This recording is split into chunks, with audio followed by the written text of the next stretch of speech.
friends, I am here with Nicole Sweeney. Hello. So Nicole has her own YouTube channel, Sweeney Says. She also does many other projects, including the Crash Course Universe and also Snark Squad and the wonderful, one of my favorite podcasts, Snark Squad Pod. Oh, thank you. I often think of Nicole as like one of the most interesting people that I know. You've done a lot of things. Sure. You have a lot of good stories, which is why I'm really, really excited that you're here and we can talk a little bit more about the story about you. Like moving around a lot was a very big part of like my identity. This idea that, you know, in the middle of my 20s, in 5 years, I lived in 5 different time zones.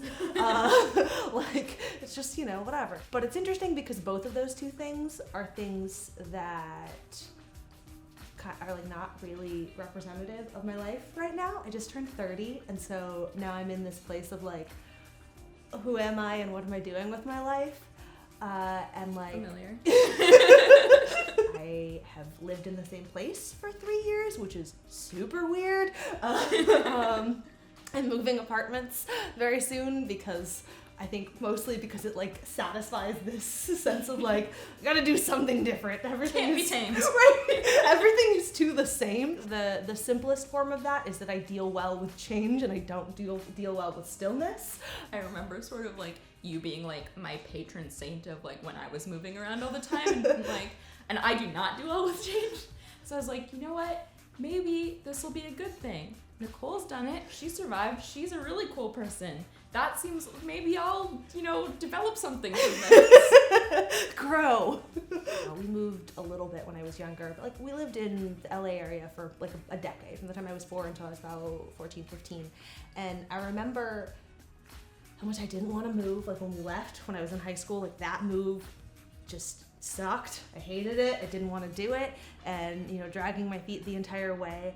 But I remember like feeling like this sort of weight of all of these things that were changing around me that were beyond my control. I don't know, something clicked in my brain that was just like, okay, you can't pin anything down or control anything, so just like, fuck it. The decisions that I made in my 20s were very, this feels good right now, let's run with it and see what happens. And like, you know, then stuff worked out miraculously somehow. I moved back to LA for a job that did not pay enough to move back to LA for, but you know, whatever. I was worried when I did that because I did not feel ready for the stability thing, but I was afraid that like because of all of the places that I lived, I had kind of the most romantic attachment to it because, you know, I was a child there and whatever, so things were good.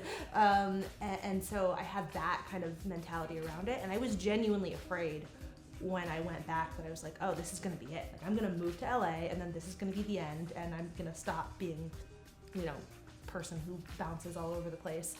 But then it didn't work out that way. Did you ever feel like you didn't want stability, or like you did?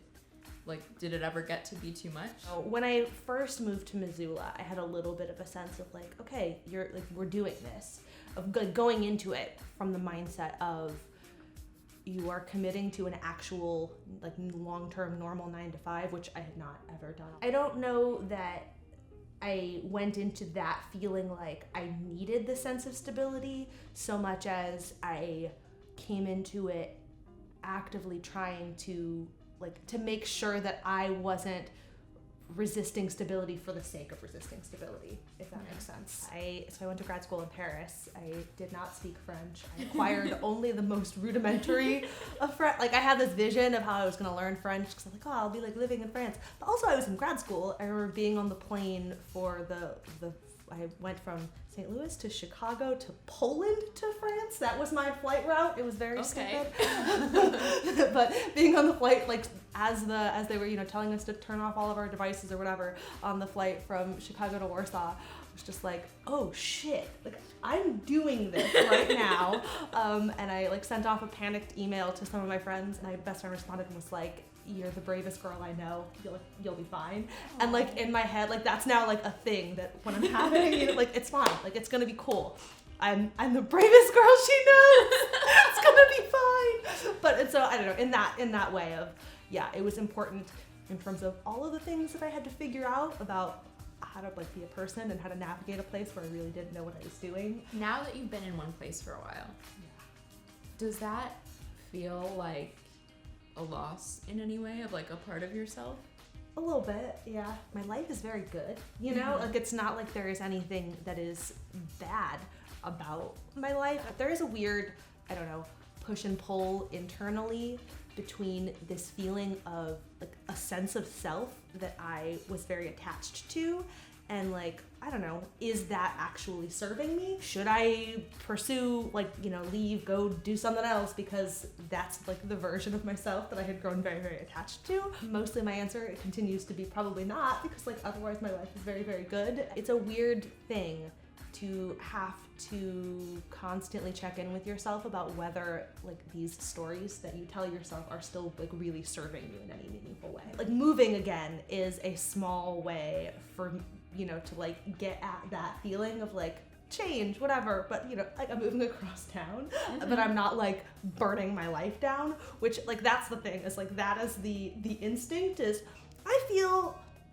a moderate amount of unrest. Yeah, and I feel like that, maybe that version of the story probably no longer serves me. Travel is like a very big one. Trying to like start new projects frequently. It's like creating change in sort of my routine and sort of like, yes, I'm still in the same place, but like my life can feel meaningfully different. Thank you for sharing your story. Where can people find you? You can find me on Twitter or all the things at Sweeney Says or at starsquad.com. And yeah. In the comments, tell me a story about a time that you have dealt with a big change. Do you deal with change well? Do you deal with change not so well? And what does it mean to you? If you like this video, you can subscribe. You can find me anywhere on the internet at ItsRadishTime.